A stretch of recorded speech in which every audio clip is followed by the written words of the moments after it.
पूर्ण सकारात्मक प्रचार केला।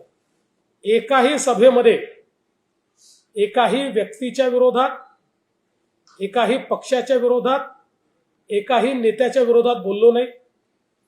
केवळ विकासावर मतं मागितली। आम्ही काय केलं हा ट्रॅक रेकॉर्ड सांगितला, आम्ही काय करणार आहोत याची ब्ल्यूप्रिंट मांडली आणि त्याला अतिशय चांगला प्रतिसाद हा सर्व लोकांनी दिला आणि मतदारांनी आम्हाला निवडून दिलं।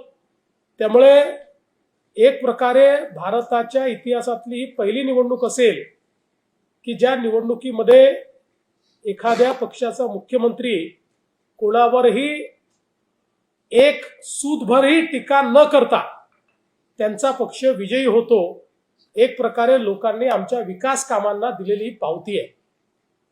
मला या निमित्ताने हे देखील या ठिकाणी नमूद करायचंय की आज देशामध्ये माननीय मोदीजींच्या नेतृत्वात भाजप आणि एनडीए बद्दल जी काही सकारात्मकता आहे त्याचा आम्हाला विशेष फायदा याच्यामध्ये झालेला आहे।